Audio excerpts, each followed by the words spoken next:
Hello and welcome back, dear friends, once again at Lit eCity YouTube channel, the one-stop destination for English learning resources.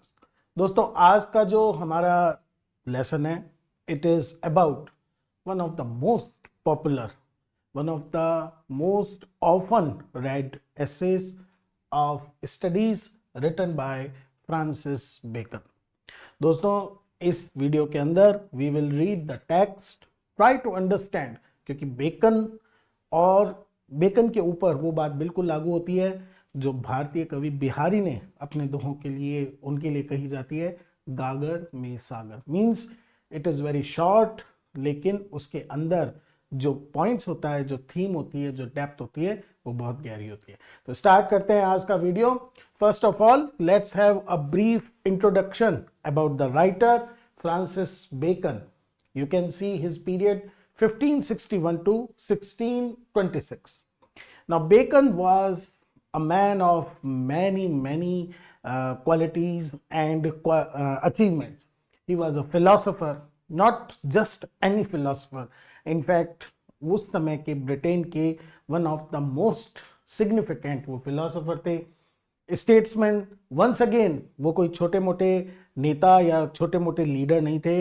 He rose to one of the highest post at that time. Then he was also a scientist. उन्होंने science से related भी एक बहुत कुछ important contribution दिया। And जो हमारा concern है, ही was also an essayist. Widely regarded, इतने सारी क्वालिटीज की वजह से इनको मान के चला जाता है one of the most influential figures of the Renaissance. Renaissance वो पीरियड था जिस समय रिवाइवल हो रहा था नॉलेज का, आर्ट्स का, and Bacon is one of the key figures जिन्होंने इंग्लैंड के अंदर इस रेनेसांस को, इसकी स्पिरिट को डेवलप करने में, इसको प्रोपोगेट करने में बहुत बड़ा रोल प्ले किया था। नाउ जैसे मैंने आपको बताया that he was also a philosopher and also a scientist. He is known as the father of empiricism. What is empiricism? Empiricism is a kind of philosophy. एक सिद्धांत है जिसके अकॉर्डिंग साइंटिफिक मेथड के ऊपर फोकस किया जाता है, relies on observation and experimentation.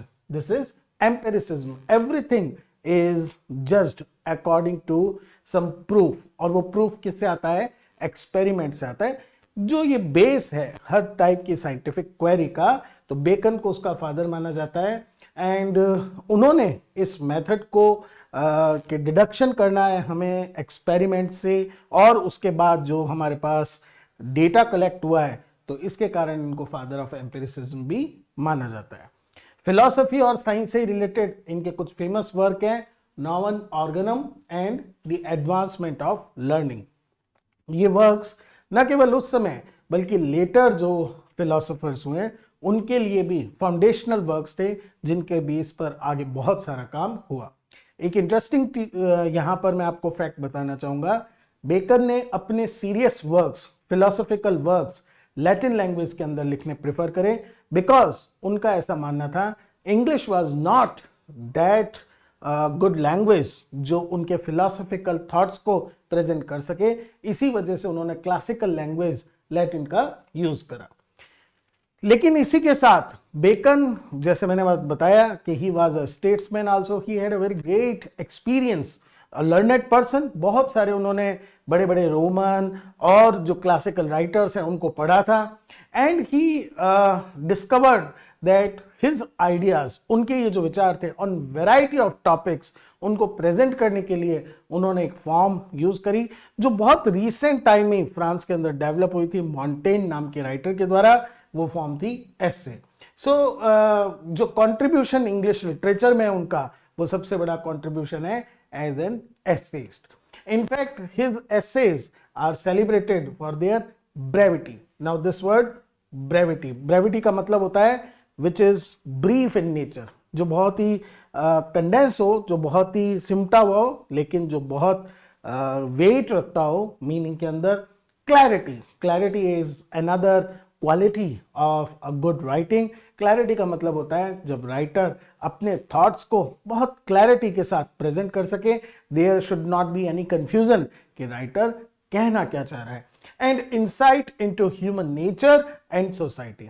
ध्यान रखिए, बेकन ने जब ये ऐसे लिखे, उस समय की सोसाइटी में जो सोशल रिलेशनशिप्स थे, जो सोसाइटी और इंडिविजुअल के बीच का रिलेशन था, उन सब चीजों का वो उन्होंने अपना पॉइंट ऑफ व्यू रखा है। और उन्होंने कोशिश करी है कि जिस टॉपिक पर भी वो लिखें, उस टॉपिक के all aspects, practical, ideal, possible, improbable, इन सबको काउंट करते हुए ही उन्होंने ये ऐसे लिखे हैं।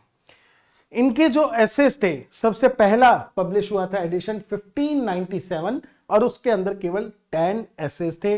उनको ऐसा आइडिया नहीं था कि ये डिस्पर्स्ड मेडिटेशन, ये टर्म उन्होंने यूज करी थी।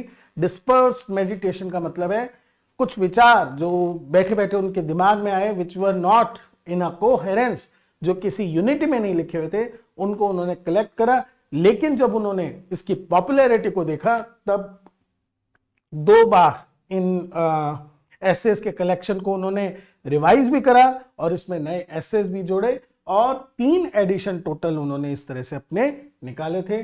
दे cover a wide range of topic. जितना भी आप सोच सकते हो कि हमारी सोसाइटी और ह्यूमैनिटी से रिलेटेड टॉपिक हो सकते हैं, बेकन ने लगभग उन सब के ऊपर लिखा है। About our social life, about individual life, about moral life, about political life, इन सब के बीच में man and nature, man and family, man and society, man and man, इन सब इश्यूज के ऊपर उन्होंने लिखा है।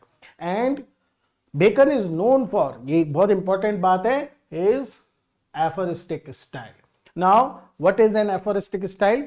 एक ऐसी स्टाइल जिसको मैंने पहले ही इंट्रोडक्शन में फ्रेज में आपको बता दिया, गागर में सागर मीन्स गागर is very small pot and sagar is unlimited resource. So aphoristic style is that style in which small sentences are written but each sentence carry a great depth of meaning. Pithy, this is full of pith, full of essence statement and they convey profound truth. तो मुहावरेदार शैली भी कह सकते हैं, just like an idiom. और एक मुहावरा जो होता है वो कुछ शब्दों में बड़ी गहरी बात कह देता है, ठीक उसी तरह से बेकन के सारे एसेस के अंदर ये क्वालिटी पाई जाती है। And that makes his writing both impactful, उसका प्रभाव बहुत गहरा होता है, एंड मेमोरेबल, बिकॉज ये एक बहुत ऐसी स्टाइल में लिखा हुआ है जिसमें बैलेंस है, जिसमें कॉन्ट्रास्ट है, बहुत सारी ऐसे फिगर्स ऑफ स्पीच है, उसकी वजह से ये मेमोरेबल हो जाती है and a model for later writers. English के प्रोज डेवलपमेंट में बेकन का इसलिए बहुत बड़ा कंट्रीब्यूशन है कि इनकी इस स्टाइल को बहुत सारे प्रोज राइटर्स ने बाद में इमिटेट करा। It is because of these reasons he is known as the father of English essay.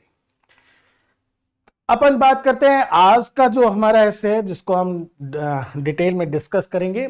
One of his most popular essays जो इनका कलेक्शन है, उसके अंदर 50 नंबर का ये एसे है, फर्स्ट पब्लिश्ड इन 1597। लेकिन जो लेटर एडिशन थे 1625 वाला, उसके अंदर भी इसको रिवाइज करा था। टाइटल था उस कलेक्शन का एसेज और councils is like an advice, civil and moral, that are related with our civil life and also with our moral life. One of the most popular essays, and it was later expanded. I already told you, revised in later edition. Final version, it appeared in the last version edition of Bacon's essay in 1625. पूरे एस्से के अंदर जो बहुत छोटा है, like all of Bacon's essay, he discusses the benefits of reading, studies, reading, writing and learning। जो भी studies से जुड़े हुए 3 जो एस्पेक्ट हैं, पढ़ना, फिर उसके बाद लिखना और उसके बाद सीखना, उनके साथ क्या पढ़ना चाहिए, क्या पढ़कर क्या पर्पस होना चाहिए उस स्टडी का, और क्यों कोई चीज नहीं पढ़नी चाहिए, कैसे पढ़नी चाहिए, हर चीज के ऊपर। देखिए इतने छोटे एस्से के अंदर सारी चीजें उन्होंने कर दी। कैसे पॉसिबल कर दी, ये अपने को ऐसे पढ़कर पता चलेगा। तो स्टार्ट करते हैं हम इससे। देखिए जो मैंने कहा है आपको, एफोरिस्टिक स्टाइल, एक एक जो इसका सेंटेंस है ऐसे का, ऐसे लगता है कि मानो वो एक एक ईडियम है, एक मुहावरा है। Studies serve for delight, for ornament and for ability. मैंने हाईलाइट करा है इन तीन चीजों को क्योंकि ये बताता है according to Bacon what can be the purpose for of studies. Study का उद्देश्य क्या हो सकता है? थ्री पर्पसेस हो सकते हैं. पहला, दे प्रोवाइड डिलाइट. दूसरा, they provide ornamental quality. And third, they make us able. Bacon clear करते हैं इस बात को. Their chief use for delight is in privateness and retiring. अब इस चीज को क्लियर करते हुए कहते हैं कि बुक्स से डिलाइट या स्टडीज से डिलाइट कैसे मिलता है. When a person is alone, वो अकेला है. और प्राइवेटनेस एंड रिटायरिंग मींस उस पर्सन के पास there is no burden, mental burden कुछ भी नहीं है. ही हैज और शी हैज फ्री टाइम और उस समय उसके इंटरेस्टिंग जो फील्ड है उनके बारे में स्टडी करना, अगर लिटरेचर है तो, या कोई हिस्ट्री या जियोग्राफी, जो भी चीज है. ऑब्वियसली ये काम करते हुए क्या मिलता है? Delight. But this delight cannot be achieved. ये डिलाइट तब नहीं मिल सकता when you are in a group और इन अ कंपनी और एट योर वर्क प्लेस. वहां पर ऑब्वियसली आप डूबकर मन लगाकर वो चीज नहीं पढ़ सकते हो. सो स्टडी सर्व, उनका पर्पस डिलाइट का कब पॉसिबल होता है? जब privateness and retiring. For ornament in discourse. Now discourse is conversation. When a person converses with other, जब वो बातचीत करता है दूसरों से और उसकी बातचीत के अंदर उसकी जो स्टडीज है, जो उसने अलग अलग राइटर्स को पढ़ा है, अलग अलग सब्जेक्ट्स को पढ़ा है और उनसे वो बोरो करके अपनी स्पीच के अंदर यूज करता है. ऑब्वियसली उसकी स्पीच एक कम पढ़े लिखे या बिना पढ़े लिखे व्यक्ति की तुलना में ज्यादा ऑर्नामेंटल लगती है. दैट इज व्हाई डिस्कोर्स में स्टडीज का जो यूज है वो ऑर्नामेंटेशन है. And for ability in the judgement and disposition of business. इनका नेक्स्ट जो फायदा, ability, they make you skilful. एक पर्सन को किसी एक जजमेंट, किसी एक काम का जजमेंट करना है कि how should I do this work, मुझे ये काम कैसे करना है या नहीं करना है. इस जजमेंट में एंड डिस्पोजिशन ऑफ बिजनेस, ये कोई पर्टिकुलर बिजनेस, ये जो कोई पर्टिकुलर टास्क है, इसको कैसे डिस्पोज करूं, एग्जीक्यूट करूं, इसकी जो मेंटल एबिलिटी है, इसके जो स्किल्स है, रिक्वायर्ड स्किल्स हैं, इसकी जो एक्सपर्टीज है, वो कहां से आती है? उस पर्टिकुलर फील्ड की स्टडी से आती है. तो पहला जो पैसेज है वो आपको बताता है कि what can B three purposes, तीन उद्देश्य क्या हो सकते हैं सर स्टडीज के. डिलाइट कैसे हो सकता है, ऑर्नामेंट कहां हो सकता है और एबिलिटी कैसे काम आ सकती है. फॉर एक्सपर्ट मैन, अब ये देखिए एबिलिटी वाले को थोड़ा सा, क्योंकि लाइफ में सबसे ज्यादा स्टडीज का जो रोल आता है वो आता है डिसीजन मेकिंग के अंदर. तो बेकन क्लैरिफाई करते हैं, expert man can execute and perhaps जज of particulars one by one.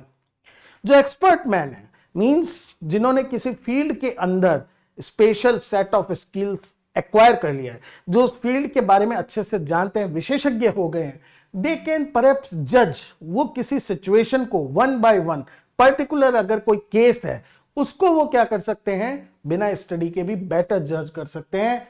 The general counsels, the plots and marshalling of affairs come best from those that are learned.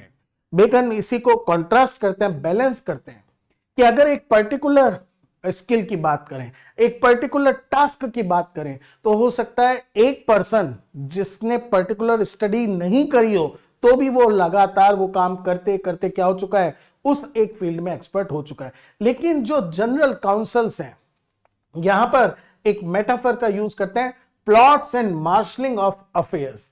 यहां metaphor actually में एक military से लिया गया है. जैसे एक जो मिलिट्री का जनरल होता है, जो टोटल प्लॉटिंग करनी होती है, मार्शलिंग करनी होती है ट्रुप्स की, कि ये ट्रुप यहां पर ऐसे रहेगा, ये वहां वैसे रहेगा. नाउ जनरल जो स्कीम है वो कहां से आती है?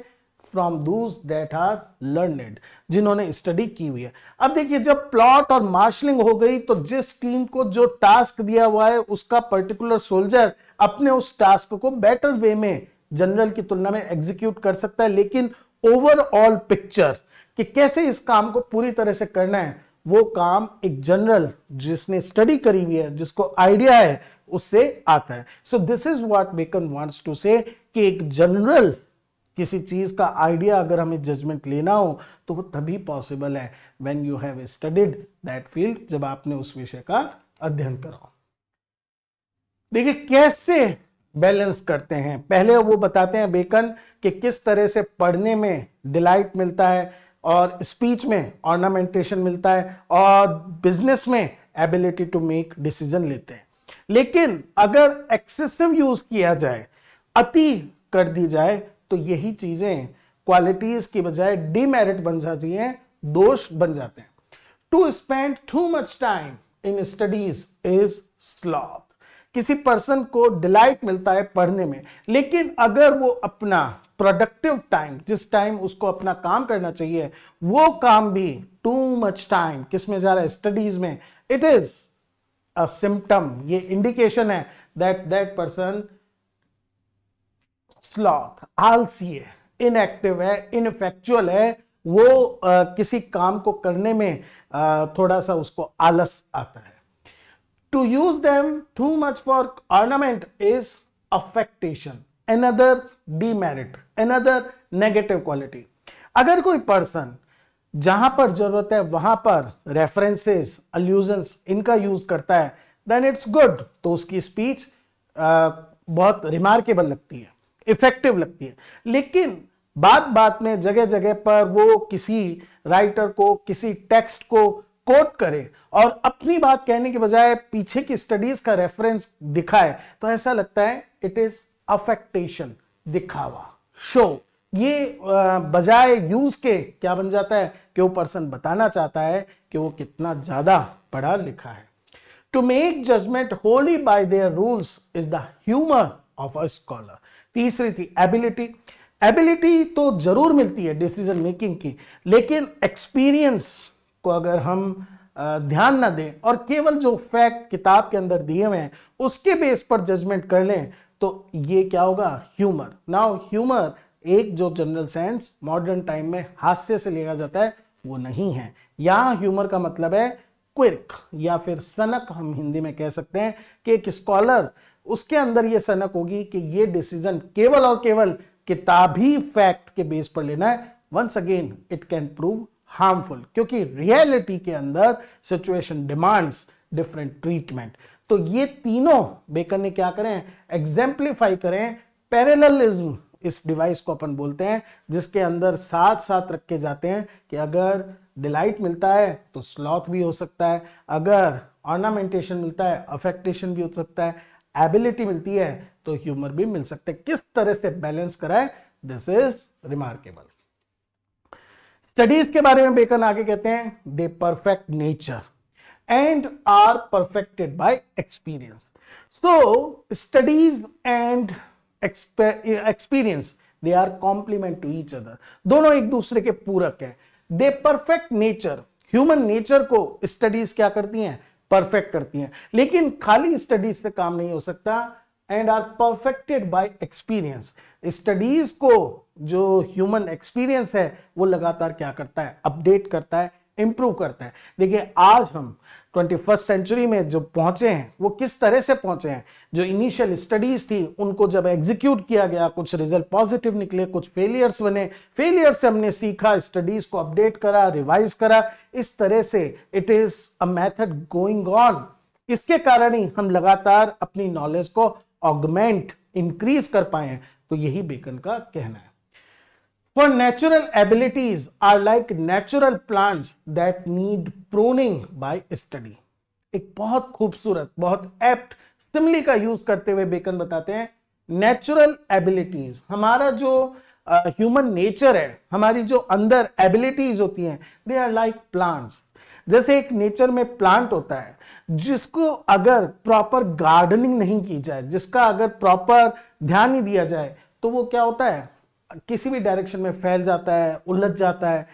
प्रूनिंग, प्रूनिंग का मतलब होता है कटाई छटाई करना, और उसी प्लांट की जब हम प्रॉपर प्रूनिंग कर देते हैं, कटाई छटाई कर देते हैं, एक ऑर्डरली उसको शेप दे देते हैं, the plant become beautiful, fruit bearing, हर तरह से। ठीक उसी तरह से स्टडीज themselves, जो स्टडीज हैं वो किसकी तरह हैं, उस गार्डनर की तरह है जो हमारी नेचुरल एबिलिटीज को चेक करता है, कंट्रोल करता है, उनको प्रॉपर डायरेक्शन देता है. But at the same time studies themselves do give forth direction too much at large. अगर आप केवल स्टडीज पर डिपेंड रहोगे तो स्टडीज ऐसी डायरेक्शंस देती हैं, गिव फोर्थ देती हैं जो क्या होती हैं, एट लार्ज, जनरल होती हैं, स्पेसिफिक नहीं होती हैं. स्टडी पर्टिकुलर सिचुएशन पे नहीं बात करती, वो जनरलाइजेशन पर बात करती है, except they be bounded in by experience. अगर स्टडीज के साथ एक्सपीरियंस, प्रैक्टिकल एक्सपीरियंस को यूज नहीं किया जाए तो केवल क्या रहेगा, एक जनरल आइडिया रह जाएगा. सो दोनों एक दूसरे के कॉम्प्लीमेंट हैं. हमारी नेचर को सही डायरेक्शन, सही टारगेट, ऑर्डर देने के लिए स्टडीज जरूरी है, लेकिन स्टडीज को स्पेसिफिक बनाने के लिए ह्यूमन एक्सपीरियंस भी जरूरी है.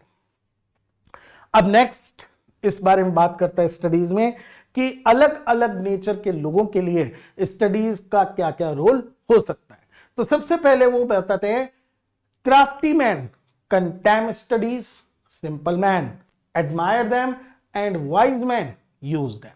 देखिए 3 टाइप के नाउन एडजेक्टिव के साथ लगे हुए और 3 टाइप्स के वर्ब. जैसे क्राफ्टी मैन, क्राफ्टी से मतलब है those who are cunning, जो बहुत चालाक है. दे कंटेम स्टडीज, वो स्टडीज को कंटेम करते हैं. They hate, they dislike studies. क्यों? क्योंकि उनका जो चालाकी है वो किस तरह से लोगों को ड्यूप कर रहे हैं, किस तरह से लोगों को धोखा दे रहे हैं, उससे उनको स्टडीज से उनको चिढ़ है, वो डिसलाइक करते हैं. क्योंकि उनको लगता है crafty person thinks that he और शी इज द स्मार्टेस्ट. उसके पास जो प्लॉट है, उसके पास जो डिवाइस है, उसके पास जो योजना है वो बेस्ट है. स्टडीज हमेशा इस चीज को डिनाई करेंगी, तो उसको स्टडीज नहीं, उसको केवल खुद की ट्रिक्स और खुद के ही स्कीम्स के ऊपर भरोसा होता है. So such person does not like studies. Simple man admire them. एक जो सिंपल पर्सन है जिसके पास स्टडीज का स्कोप नहीं है, वो केवल हैरान होकर, वो केवल बहुत ज्यादा आश्चर्यचकित होकर उनको देखता है जिन्होंने स्टडी की हुई है, या जो स्टडीज के मार्वल हैं, जो चमत्कार हैं, उनको देखता है, वो एडमायर करता है. जस्ट लाइक अस, जैसे हम ग्रेट राइटर्स को, ग्रेट पॉइट्स को, साइंटिस्ट को एडमायर करते हैं, सिमिलरली सिंपल मैन. लेकिन एक जो वाइज पर्सन होता है, ही और शी नोज, वह जानते हैं कैसे जो हमने पर्टिकुलर स्टडी की है उसका प्रैक्टिकल एडवांटेज हम लाइफ में कैसे ले सकते हैं. So a wise man use them. For they teach not their own use. क्योंकि स्टडीज कभी भी विद टाइटल या विद हेडिंग नहीं आती है कि हमारा ये फायदा है. They do not tell people कि हमसे आप क्या ले सकते हो, but that is a wisdom. उनसे मिलने वाली जो विजडम है, स्टडीज से मिलने वाला जो एडवांटेज है, without them, that is beyond, without them, उनसे बाहर है, and above them which is won by observation.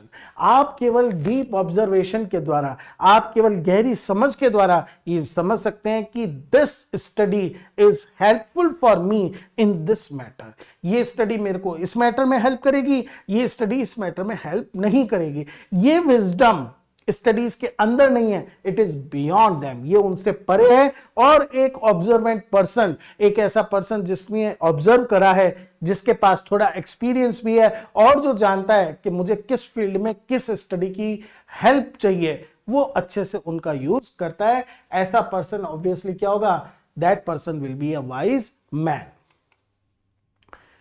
एक अब प्रेस्क्रिप्शन देते हैं, एडवाइस देते हैं बेकन कि स्टडी का यूज क्या होना चाहिए. बहुत खूबसूरती से वो बात कहते हैं, read not to contradict and confute, not to believe and take for granted, not to find, talk and discourse, but to weigh and consider. What should be the role of studies? Study का role क्या होना चाहिए? आपने जब study कर ली, not to contradict or confute, आपका study का purpose ये नहीं होना चाहिए कि आपने पढ़ लिया, सामने वाला कोई बात कह रहा है तो उसको कॉन्ट्राडिक्ट करने के लिए कि फला स्टडी के अंदर ऐसा कहा गया है तो आप गलत हो, और कंफ्यूट या उसके साथ किसी चीज में बहस आर्ग्यूमेंट करने के लिए वो argument which is useless, which is fruitless, जो फलहीन है, वो करने के लिए स्टडीज का यूज करना बेकार है। Not to believe and take for granted. कुछ ऐसे लोग होते हैं जो भी स्टडी होती है उस पर ब्लाइंडली उसको बिलीव करने लग जाते हैं, मानने लग जाते हैं कि क्योंकि स्टडीज के अंदर लिखा हुआ है, बुक के अंदर लिखा हुआ है, स्कॉलर ने कहा है, उस विद्वान ने कहा है, तो ये बात सही ही होगी। Then again this cannot be the proper use of study. आपको इसलिए नहीं पढ़ना चाहिए कि आप ब्लाइंडली होकर टेक फॉर ग्रांटेड मानकर चलें कि ऐसा होता है। Nor to find talk and discourse. और बहुत सारे लोग स्टडी का यूज इसलिए करते हैं that this gives us edge, वो हमें मौका देती है कि हम बढ़िया बढ़िया लच्छेदार बातें बोल सकें, बातचीत कर सकें। वंस अगेन ये भी काम के लिए अगर स्टडी का पर्पस ये है, then it is not the true purpose of study. तो करना क्या चाहिए, स्टडीज क्यों पढ़नी चाहिए? To weigh and consider. किसी चीज को वे करने में, उसको नापने तोड़ने में, ये देखने में कि वो हेल्पफुल है या नहीं है, एंड कंसिडर, और किसी चीज के ऊपर मेडिटेट करने में स्टडीज का काम होना चाहिए। This is an example of antithesis. Antithesis दोस्तों वो पोएटिक डिवाइस होती है या वो लिटरेरी डिवाइस होती है, खाली पोएट्री में नहीं, प्रोज में भी होती है, जिसके अंदर कंट्रास्टिंग, एक दूसरे से अलग अलग फ्रेजेस या क्लॉजेस को साथ रखा जाता है। जैसे इसके अंदर ये 1 2 3 और इसके कंट्रास्ट के अंदर ये भी आपस में सब क्या है, बैलेंस करते हुए बेकन ने बनाया कि ऐसे नहीं, ऐसे नहीं, ऐसे नहीं, पर इसलिए ये चीज एग्जाम्पल है एंटीथेसिस का। अब इस ऐसे की सबसे पॉपुलर लाइन जो न केवल लिटरेचर के स्टूडेंट्स बल्कि कॉमन लाइफ में भी जो बहुत सारे लोग हैं इन लाइंस को यूज करते हैं। बेकन बताते हैं कि अलग अलग जो बुक्स हैं उनका लाइफ में यूटिलिटी अलग अलग होता है। हर किताब की यूटिलिटी, हर किताब की उपयोगिता एक समान नहीं होती है। इस आइडिया को प्रेजेंट करने के लिए वो एक एनालॉजी, वो एक मेटाफर का यूज करते हैं। वो कहते हैं some books are to be tasted, others to be swallowed, some few to be chewed and digested। ये जो मेटाफर इन्होंने लिया है, it is taken from our eating habit. जब आप किसी जगह खाना खाने जाते हैं या घर पर जब आपके लगते हैं और मान लो there are 10 to 15 items to eat, 10-15 items हैं। Some books are to be tasted, कुछ ऐसी होती है जो सिर्फ चखने के लिए होती हैं, टेस्टेड, इनको हल्का सा पढ़ लिया आप, you should not give to much time on them. ऐसी बुक्स जो ठीक है आपको कुछ वैल्यू देती है लेकिन बहुत कम, जस्ट लाइक फूड आइटम्स में कुछ ऐसी चीज जिसको आप सिर्फ चख कर पता करके रख देते हैं। अदर्स टू बी स्वेलोड, कुछ ऐसे बढ़िया आइटम होते हैं जिनको आप जल्दी जल्दी खाना चाहते हो because they fill your hunger, जो वो आपकी हंगर को शांत करते हैं।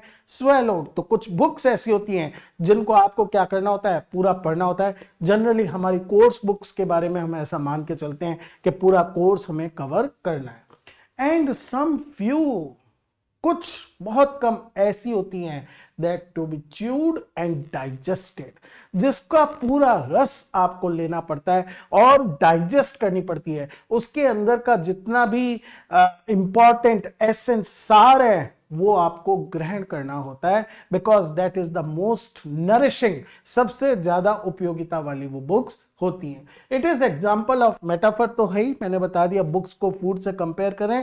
क्लाइमैक्स, क्लाइमैक्स एक ऐसी लिटरेरी डिवाइस होती है जिसमें इस तरह से राइज होती रहती है हमारी रीडर्स की एक्सपेक्टेशन। तो देखिए आप कि बहुत सारी किताबें टेस्ट छोटा, स्वेलोड बड़ा, एंड फ्यू और कम, बहुत कम ऐसी किताबें होती हैं टू बी च्यूड, मैस्टिकेट एक टर्म होती है, धीरे धीरे चबाना, and digested.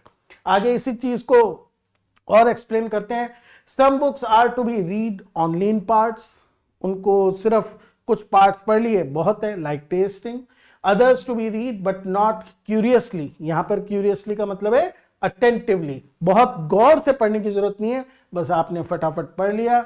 and some few to be read wholly, उनको पूरा and with diligence, पूरी मेहनत के साथ and attention, फोकस के साथ, क्योंकि these are the books, ये कुछ किताबें वो किताबें हैं जो आपको एसेंस प्रोवाइड कराती हैं.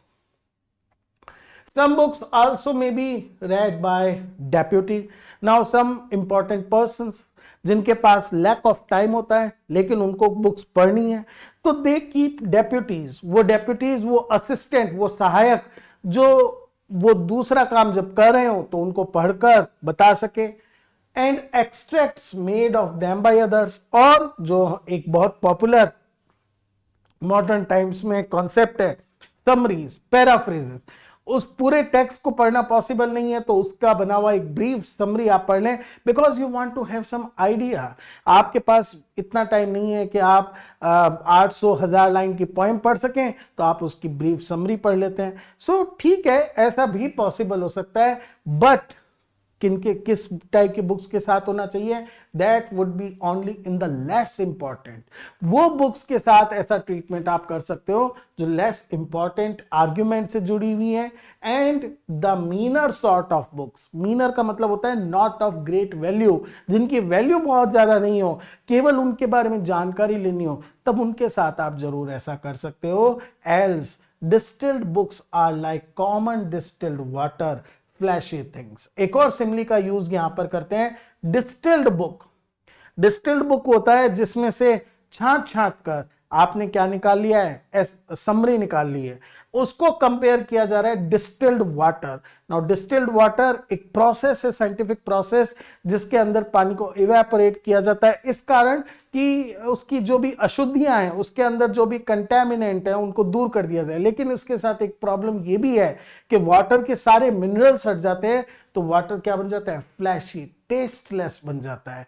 सिमिलरली ऐसी बुक जिसकी समराइज या पैराफ्रेजिंग की गई हो, वो बुक क्या बन जाती है, टेस्टलेस बन जाती है. उस बुक के टेस्ट को आप एंजॉय नहीं कर सकते. तो ऐसा केवल उन्हीं बुक्स के साथ करना चाहिए जो लेस इंपॉर्टेंट है. नेक्स्ट बहुत खूबसूरती से बताते हैं कि जो स्टडीज से जुड़ी हुई 3 एक्टिविटीज हैं, वो 3 एक्टिविटीज आपको क्या क्या प्रोवाइड करती हैं बेनिफिट्स. फॉर एग्जाम्पल एक एक्टिविटी है स्टडीज से जुड़ी हुई रीडिंग. रीडिंग मेकअप अ फुल मैन. देखिए ये जो वर्ड है मेकअप, ये मेक का आर्किक फॉर्म है. जिस समय बेकन के टाइम इंग्लिश के अंदर it was a common spelling of make. Reading makeup a full man, conference a ready man, and writing an exact man. 3 अलग अलग जो एक्टिविटीज हैं स्टडी से जुड़ी हुई. रीडिंग, पढ़ना. जब आदमी को पढ़ने का शौक होता है, जब वो रीड करता है, तो ही बिकम्स अ फुल मैन. उसके पास हर फील्ड का, हर टाइप का नॉलेज होता है, एंड नॉलेज की वजह से वो क्या बन जाता है, a full man. Conference, a ready man. A person who loves to talk with others, जिसको दूसरों से बात करने में मजा आता है, वो लगातार जब कॉन्फ्रेंस करता है, बातचीत करता है, he becomes a ready man. Ready here means जो always ready with the reply, जिसके पास हमेशा एक रिप्लाई रेडी होता है, या जो किसी भी टॉपिक पर जवाब दे सकता है. Writing and exact man. Difference between reading and writing. Reading में आपको पढ़ना होता है, राइटिंग में जब आप लिखते हो you should know the proper grammar and all the rules, सारे वर्ड्स. तो जो आपने छोटा सा सेंटेंस भी लिखा है उसमें जरा सी भी ग्रामेटिकल मिस्टेक नहीं होनी चाहिए, तो आप क्या बन जाते हो, राइटिंग की प्रैक्टिस से एग्जैक्ट, बिल्कुल आपका हर हिसाब करेक्ट हो जाता है. एंड देयरफॉर अगर बाई चांस इनमें से कोई सी एक एक्टिविटी कोई पर्सन नहीं करता है, तो बदले में उसमें क्या क्वालिटी होनी चाहिए, इस पर बेकन कह रहे हैं therefore if a man right little. देखिए राइटिंग क्या बताता है, एग्जैक्ट बनाता है. तो अगर उसको लिखने की आदत नहीं है, he had need have a great memory. तब उसकी यादाश्त क्या होनी चाहिए, बहुत बढ़िया. क्यों, लिखने से आदमी को हमेशा दिमाग में रह जाती है बात कि मैंने, क्योंकि नोट्स जैसे आप बनाते हो तब आपको क्वेश्चन याद होता है. सिमिलरली एक आदमी को राइटिंग की प्रैक्टिस होती है तो एग्जैक्ट उसके दिमाग के अंदर बना हुआ रहता है कि मैंने क्या क्या पढ़ा है. अगर आपको राइटिंग प्रैक्टिस नहीं है तो आपकी मेमोरी इतनी शार्प होनी चाहिए कि एक बार जो चीज पढ़ी बिना लिखे भी आपको याद रहे. इफ ही कन्फर लिटिल, अगर बातचीत नहीं करता है, वो कम बात करता है, he had need have a present wit, क्योंकि वो रेडी नहीं है। तो जब कभी उसको मौका मिले कि बोलना ही पड़ेगा, तब उसका दिमाग ऐसे चलना चाहिए कि आज अभी बोलना है तो ये बात बोलनी है। जो आदमी लगातार कन्वर्सेशन करता है उसके साथ ये प्रॉब्लम नहीं हो सकती।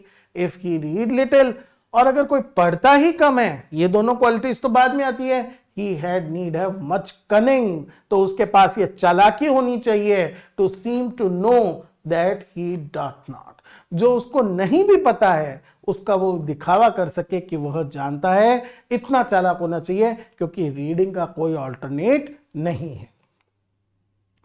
देखिए पैरेललिज्म का एक और एग्जांपल, जिसमें किस तरह से पहले 3 चीजें बताई हैं, एक्टिविटीज बताई हैं और उनसे बनने वाली 3 क्वालिटीज, और बाद में ये बताई है कि अगर ये एक्टिविटी नहीं करते हो तो कौन सी दूसरी क्वालिटी इनको मैचअप करने के लिए होनी चाहिए। ये अब बेकन बात करें पर्टिकुलर स्टडीज की, कौन सा सब्जेक्ट पढ़कर आपको क्या पर्टिकुलर एडवांटेज मिल सकती है। देखिए किस तरह से सिस्टमेटिक अलग अलग चीजों पर बेकन बात कर रहे हैं।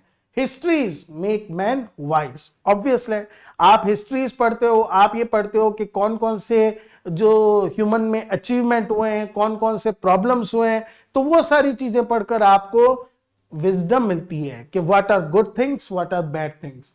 पोइट्स विटी, जब आप पोइट्री पढ़ते हो तो आप you are basically very much amused by the wit used by the writer, किस तरह से उन्होंने विटी स्टाइल के अंदर लिखी है, और वही चीज आपको भी विटी बनाती है, the use of words and figures of speech. Mathematics subtle, mathematics is that science जो छोटे छोटे डिफरेंसेस को हल्का सा गुणा भाग जोड़ बाकी इन सब के अंदर, तो आपके अंदर सटेलिटी का मतलब the ability to know the difference, छोटी छोटी चीजों के अंदर वो। Natural philosophy deep, natural philosophy से बेकन का मतलब है sciences, natural sciences like biology and chemistry and all these things. वो डीप आपको अंदर तक गहरे कॉम्प्रिहेंशन देती है इस वर्ल्ड के बारे में, ये दुनिया कैसे है, how it works. Moral grave, जब आप मॉरल या एथिक्स या नैतिक शिक्षाओं के बारे में पढ़ते हैं, you become grave, you become serious, आपको पता चलता है लाइफ में इंपॉर्टेंट और सिग्निफिकेंट चीजें क्या है। Logic and rhetoric able to contend, जब आप लॉजिक या rhetoric the art of persuasion, लोगों को किसी चीज के लिए कन्विंस करने की कला, तो वो आपको बताते हैं एबल टू कंटेंट, किस तरह से आप किसी से कंटेंट कर सकते हो, किस तरह से आप किसी से आर्ग्यू करके जीत सकते हो। एवंत स्टूडिया इन मोस, देखिए ये जो है ये एक लैटिन कोटेशन है, लैटिन लैंग्वेज से लिया हुआ कोटेशन है, जो ओविड नाम के रोमन पोएट ने लिखा था, जिसका मीनिंग होता है स्टडीज डेवलप मैनर्स। जो आप पढ़ते हो वैसे ही आपके मैनर्स हो जाते हैं। तो अगर आप ये अलग अलग सब्जेक्ट पढ़ोगे तो ये मैनर्स में, आपके बिहेवियर के अंदर ये सारी चीजें रिफ्लेक्ट होंगी। नहीं, there is no stand or impediment in the wit but may be wrought out by fit studies, like as diseases of the body may have appropriate exercise। Bacon अब बात करें कि ना केवल कैसे कौन सा पर्टिकुलर सब्जेक्ट क्या क्वालिटी दे सकता है, बल्कि वो इस चीज को क्लेम करते हैं कि नो स्टॉन्ड, कोई भी ऐसा प्रॉब्लम, कोई भी ऐसा ब्लॉक नहीं है, इम्पेडिमेंट, कोई भी ऐसी बाधा नहीं है ह्यूमन नेचर के अंदर, इन द विट, हमारे दिमाग में, जिसको हम रॉट आउट, रिमूव नहीं कर सकते बाय फिट स्टडीज। हर तरह की दिमाग की प्रॉब्लम को एक पर्टिकुलर टाइप की स्टडी से हम क्या कर सकते हैं, रिमूव कर सकते हैं। जैसे उदाहरण के लिए कहते हैं डिजीजेस ऑफ द बॉडी, हमारी जो फिजिकल एलिमेंट्स हैं, हमारी जो फिजिकल डिजीजेस हैं, उनको अलग अलग एक्सरसाइज से अलग अलग बीमारी दूर की जा सकती है। सिमिलरली से ये बताते हैं जैसे बॉलिंग, दैट इज बॉल, जो आज क्रिकेट में जैसे बॉल करते हैं, उस समय 15-16 सेंचुरी में गेम हुआ करता था जिसमें बॉल को इस तरह से थ्रो किया जाता था। Good for stone and reins, stone and reins पथरी, जिसको कहते हैं लिवर या किडनी के अंदर जो होने वाली पथरी की बीमारी, उसको ठीक कर देते हैं। Shooting for lungs and breast, shooting is archery, उससे जो रेस्पिरेशन से रिलेटेड बीमारी है, ब्रेस्ट हार्ट से रिलेटेड बीमारी है, वो ठीक कर सकते हैं। Gentle walking for the stomach, जो वॉक करने से स्टमक से रिलेटेड, डाइजेशन से रिलेटेड प्रॉब्लम है वो ठीक हो सकती है। राइडिंग फॉर द हेड, इसी तरह से अगर आप हॉर्स राइडिंग करते हैं तो जो हेड से रिलेटेड गिडीनेस है, हेडेक है, वो ठीक हो सकते हैं। ऐसा उस समय के जो फिजियोलॉजी थी वो मानना था। तो हर टाइप की एक बीमारी के लिए एक टाइप की एक्सरसाइज रेकमेंड की जाती है। Similarly if a man's wit be wandering, अगर आदमी वॉन्डरिंग, फोकस नहीं कर पा रहा है, किसी एक चीज पर ध्यान नहीं दे पा रहा है, let him study the mathematics. तो उसको क्या पढ़ना चाहिए? मैथमेटिक्स पढ़नी चाहिए। फॉर इन डेमोन्स्ट्रेशन मीन्स जब वो एक सम सॉल्व कर रहा है, जब वो सवाल हल कर रहा है, if his wit be called away never so little, जरा सा भी उसका ध्यान भटका सवाल करने में, कैलकुलेशन करने में, गणना करने पर, ही मस्ट बिगिन अगेन। तो ऑब्वियसली बार बार गलती करने से वो ये सोचेगा नहीं मुझे पूरा ध्यान देना है, तो ये जो उसकी प्रॉब्लम है दूर हो जाएगी। If his wit be not apt to distinguish और फाइंड डिफरेंसेस, अगर वो छोटी छोटी चीजों में भेद नहीं कर पाता है, डिस्टिंग्विश नहीं कर पाता है, लेट हिम स्टडी स्कूलमैन। ये जो स्कूलमैन थे ये स्कॉलिस्टिक्स थे, मिडिवियल एज के क्रिश्चियन स्कॉलर्स थे, और इनकी एक्चुअली में एक कमी बताई जाती है कि ये छोटी छोटी बातों के ऊपर भी विवाद किया करते थे, ये ऐसा नहीं वैसा है। तो इनको अपन कहते थे साइमनी सेक्टोरस, मींस स्प्लिटर ऑफ हेयर, बाल की खाल निकालने वाले, राई को चीरने वाले। तो छोटी छोटी चीजों को अगर वो ये पढ़ेगा पर्सन जिसमें ये कमी है कि वो डिफरेंस नहीं कर पाता है, तो ऑब्वियसली उसके अंदर भी ये सेंस डेवलप हो जाएगा। If he be not apt to beat over matters, अगर पर्सन में ये प्रॉब्लम है, ये शॉर्ट कमिंग है कि वो किसी मैटर के ऊपर बीट ओवर, पूरा ध्यान नहीं दे पाता है, call up one thing to prove, अपनी बात साबित करने के लिए कोई पीछे की चीज नहीं लेकर आ पाता है, illustrate another, let him study the lawyers case. एक वकील जब अपना केस लड़ता है तो पीछे के बहुत सारे केसेस का रेफरेंस अपने केस के अंदर देता है। इसी तरह से every defect of the mind may have a special receive. इसका मतलब हर एक टाइप की पर्टिकुलर स्टडी से निश्चित रूप से माइंड की कोई ना कोई कमी हम दूर कर सकते हैं। इस लाइन के साथ बेकन अपना एसे फिनिश करता है।